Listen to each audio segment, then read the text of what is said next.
How you doing again? We're back again. Welcome to the 13th final round.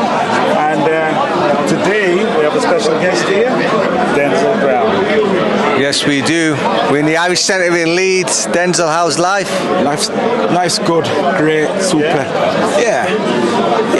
That's good. It's most boxers we speak to, they're not really happy with their life. But after boxing, you made it life happy. Listen, I'm good in everything I'm doing. Why are you happy then? Why? Because I'm alive for one. Okay. I thought it was exciting like you got a No, I'm alive and I'm still in the boxing game. I've got several fighters in my camp now, and I've just signed 2 prospect heavyweights. So I'm buzzing. And you also got your son as well. Yeah, my son Denzil Jr.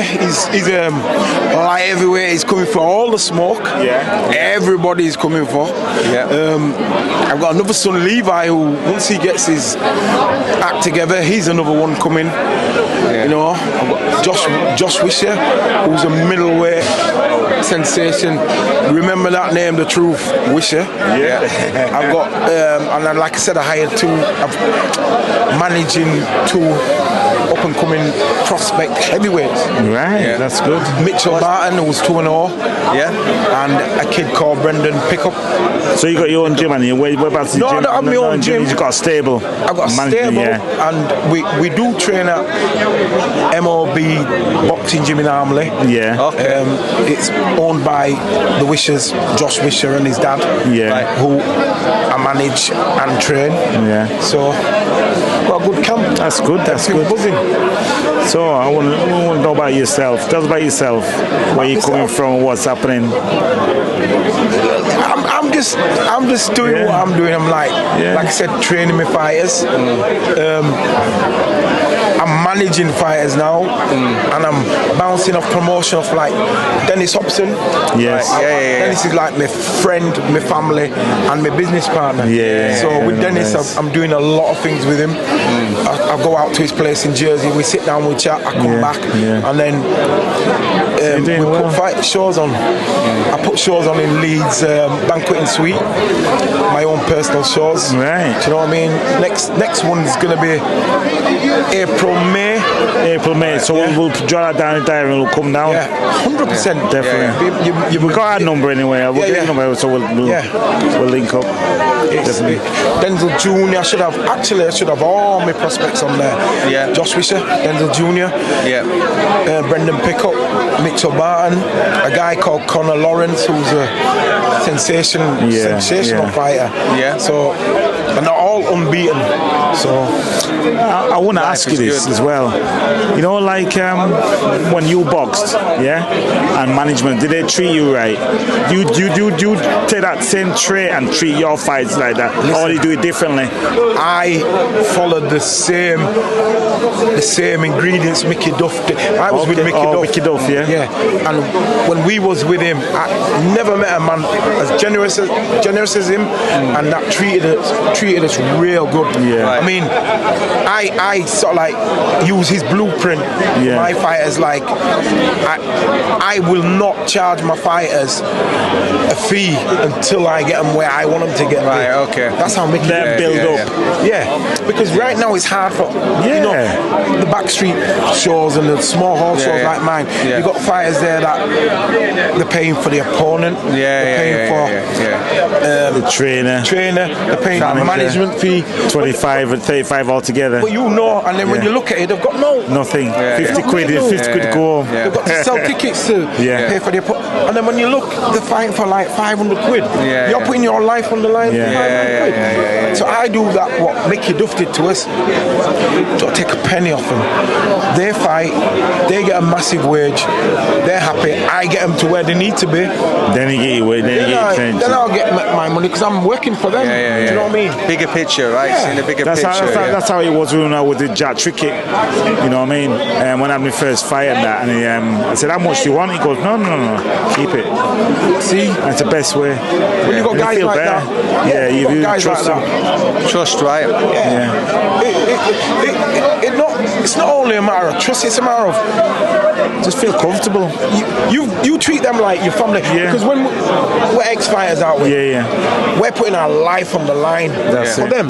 For a manager and a manager and a trainer to get 10% and 35% a fighter loses straight away. Do you know what I mean? But why not learn from your managers and say, you know what, let me waive my fee, let me work and show you why I'm going to get you and get you up there, and then I'll learn them. That's true. So how was your boxing career in the pro and the other pro?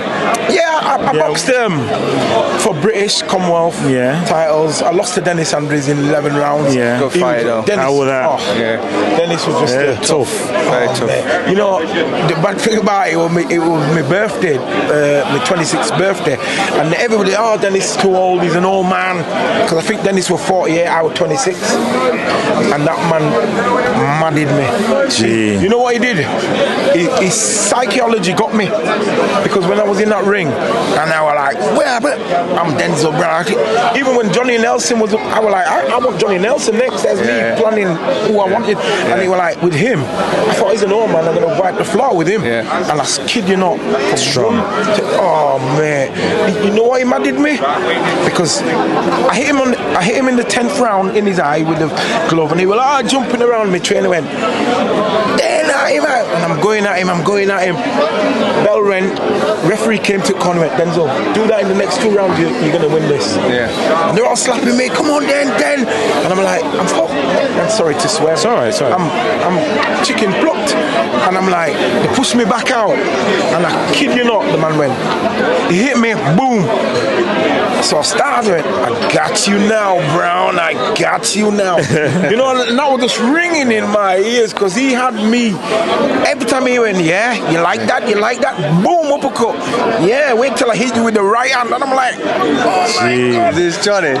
No, this is Dennis. Dennis started talking to him. He would talk to him, and he just do lollipop me, and then 11th round, he just went boom, boom, boom. Character, innit? Stopped.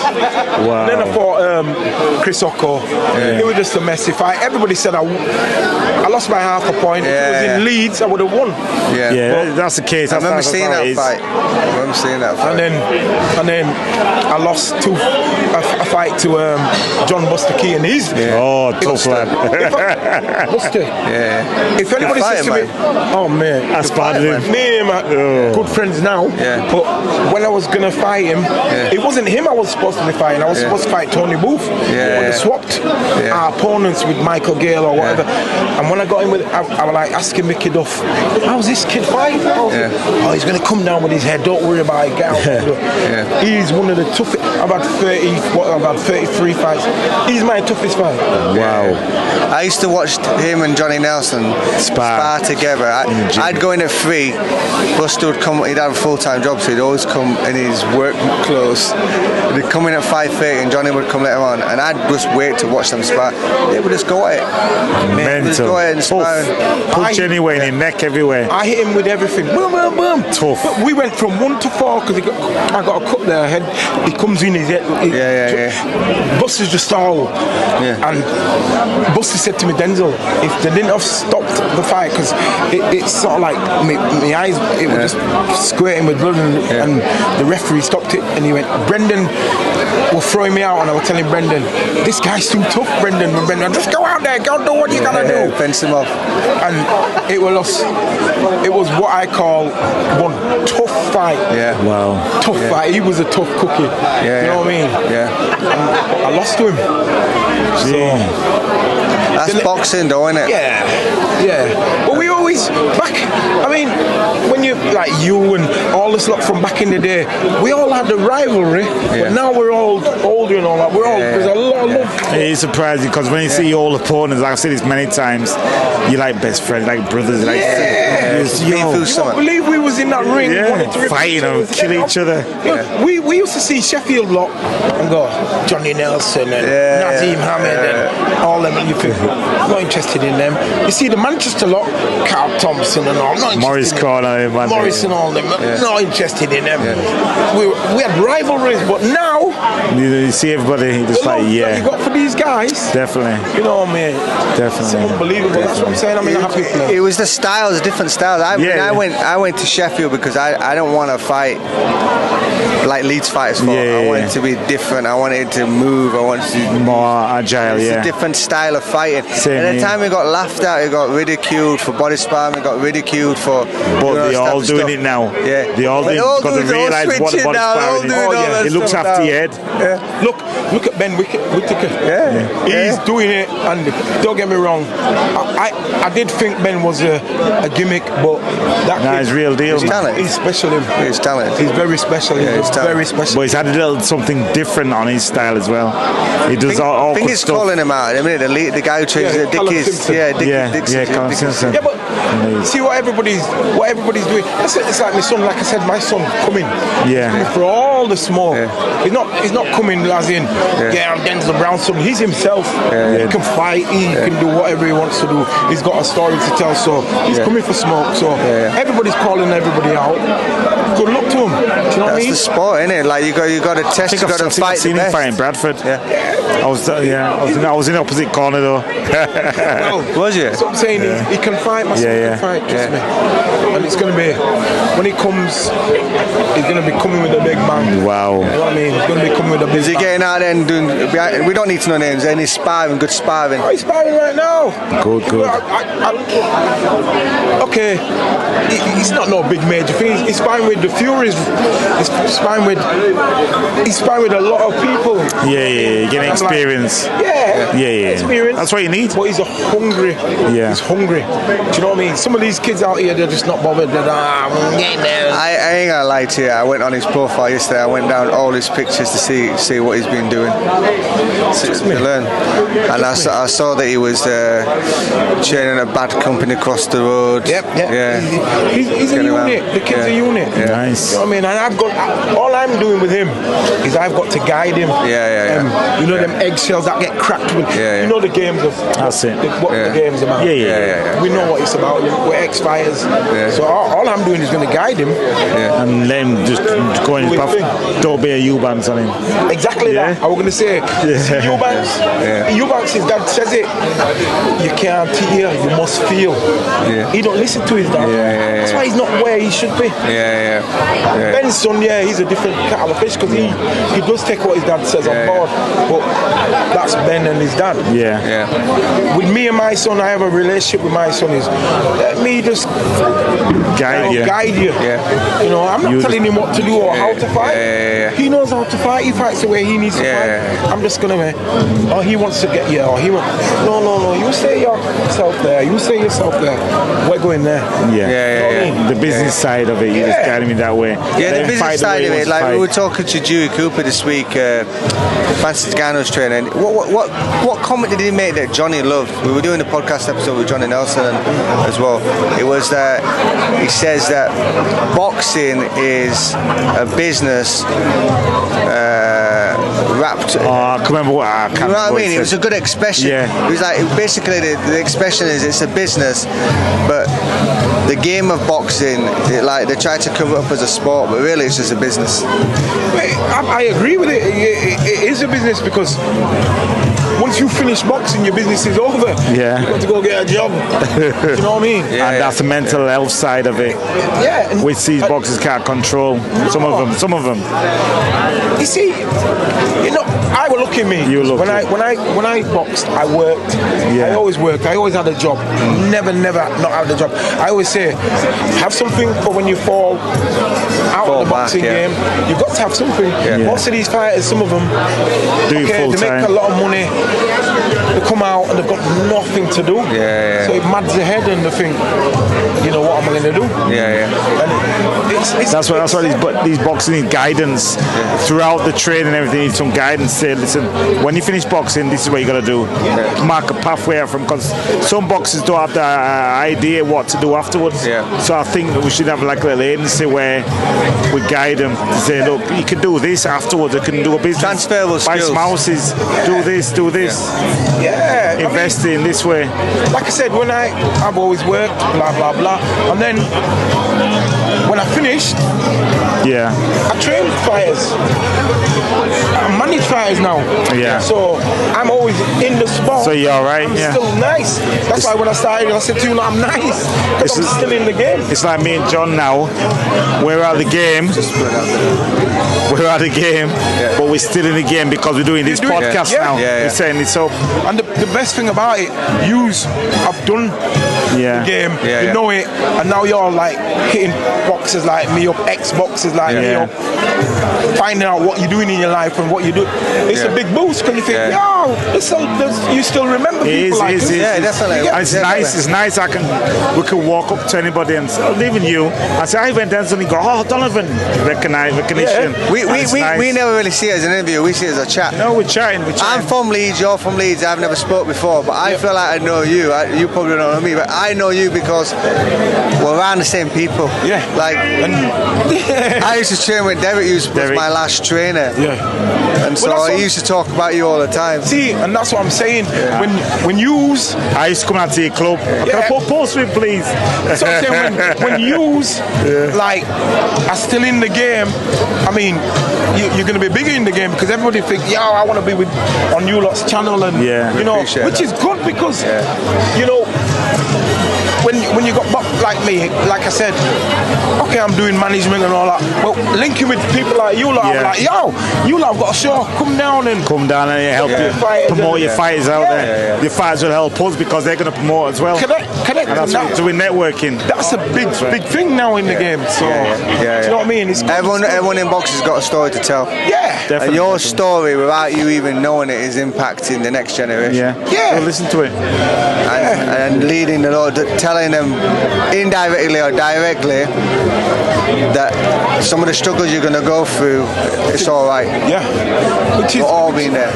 Which is good, you know. I mean, we need things like this, you know, to get out. And that's right. People who's going in the game and think, he's an ex-fighter. It's the experiences. He knows what he's talking about. He knows what. Do you know what I mean? We first came up with the concept because no disrespect to some of the guys who are doing all of the YouTube stuff, right? But them guys have never boxed and they're getting views and paid and then in a salary, and we're like, wait a minute. It's like you're not doing it for the love of it. Yeah, we're doing it for love of it. We're passionate. We know we can relate to you, and I can give you a story like similar to your story, so we can all take experience from that. You've done it. Well. You've been there. It's not like you got some of them who. It's like even like the boxing game. You got them YouTubers that are making this ex-fighters look silly. They're doing stupid. Okay, they're getting paid big money, but that's not the game. Is it? It's not what we're in the financial side. They're smarter than us because they know how the loophole how to get more money out of it. But they're spoiling the game. Without a doubt. I mean, I've sat back and I'm like, you got Tommy Fury. He's a YouTube fighter. He's not a professional fighter. He's just living off his. You can't hardly blame him though because he's earning loads of money. Listen, I will not knock him because he's making £5 million, £3 million. Good luck to him. He's found a loophole. He found a blueprint. So how can he go back to fight for a British title? Like, I don't know. He's not even British title standard. So he's not going to ever win a British title.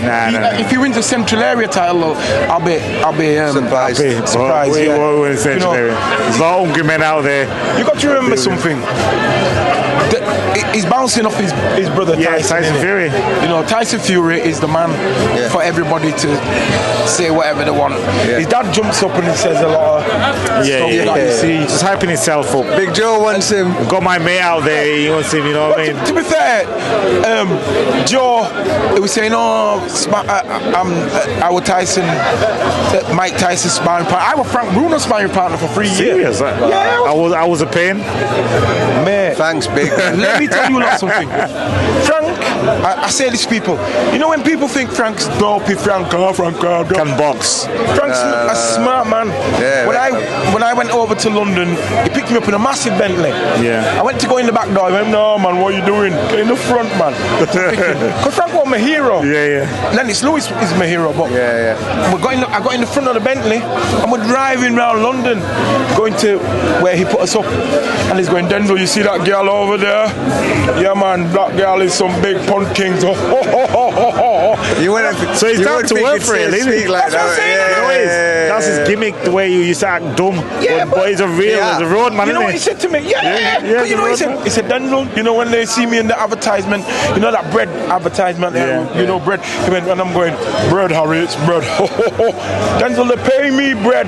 He's a smart man. Don't get me wrong. That's his character, man. Very nice gimmick. Man. I mean, I sparred with him, and I kid you not, I was like his sparring partner for 3 years. The man went, his trainer said, Denzil, there were 5 of us in camp, and I was the only one that lasted out the 3-week camp. And he went, Denzil, do not try and do nothing to Frank. You cannot knock out Frank. You can't bang. And I was like, yeah, okay. I'm Denzil the Cruiserweight. I was up there, and anyway, I'm sparring with him. Boom, boom, boom, boom, boom, boom, boom, boom.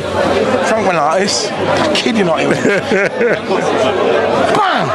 Gee. I went, 1 minute.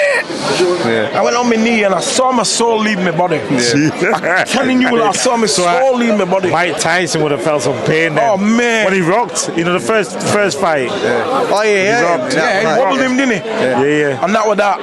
I stayed in camp. Nice guy. He was at a boxing do like this. It was packed.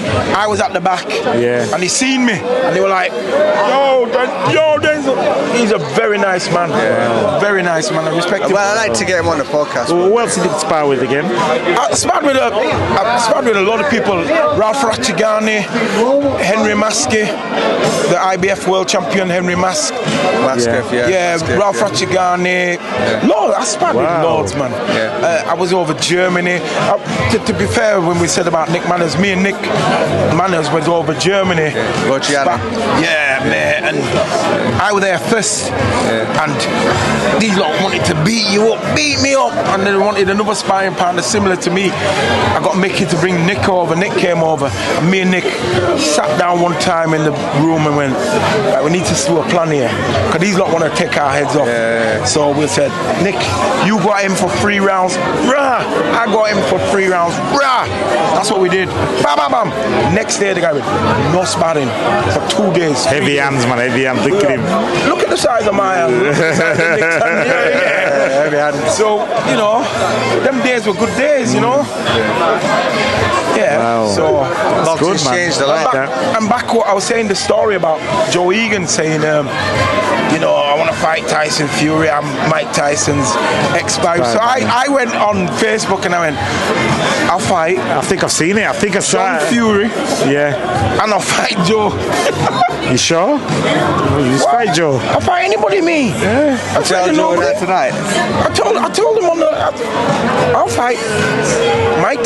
So you're still training? You still keep yourself a bit sharp then, yeah? I'm a bit podgy, but still. No, but you still. So let the hands go. Of course. Listen, when people argue with us fighters and they go, you was a boxer. I just go like, don't let these glasses fool you. Can see you know, still. when I take my glasses off, I'm in a different mode. I'm like Superman. You know when someone says, you know, like a former fighter, it's like fighting's not just the physical aspects; it's the mental, emotional makeup of Listen, you. We don't lose that. I've had challenges from people on the street, you know, and I go, because you think because I got these glasses on, I'm this soft Denzil Browne. You know when Superman took off his clothes and what did he have on? He had his cape. He had no glasses on. Whooped the man ass, took his glasses off. That's what I do, man. Don't make that mistake. I've had 3 lots of challenges where I've put him to sleep. You know, one guy, he was a big crowd. It's on YouTube. He challenged me to a fight because I thought I was not that guy. I went out there, boom, he broke his jaw, his foot, and everything. You know what I mean? Don't let it fool you. Touch wood, I don't get that trouble. I'm a dangerous man in Bradford, man. Well, dangerous man. You are that, like I say with them lot, the Fury thing and Joe Egan. You know what it is? You know, John Fury. He just wants to be loud. He just wants to be. He wants a limelight like his son. He's jealous. That's what he wants. You know what it is? What he's trying to do is like if him and Joe got it together, which they shouldn't because Joe broke him up. Joe would knock him clean out, but it's a money thing, innit? Yeah, it's a money thing. And a limelight as well, and the attention on him. Not his son. He's getting a bit of attention. What everybody would tune in. Everybody would tune in just to see him get his ass whooped. Yeah. Do you understand? That's like that misfit. They'll get paid though. They'll get paid. I don't think it'll ever happen. Yeah. No. Well, the thing is like you need to know when to let it go. But the problem is, John Fury starts things, doesn't he?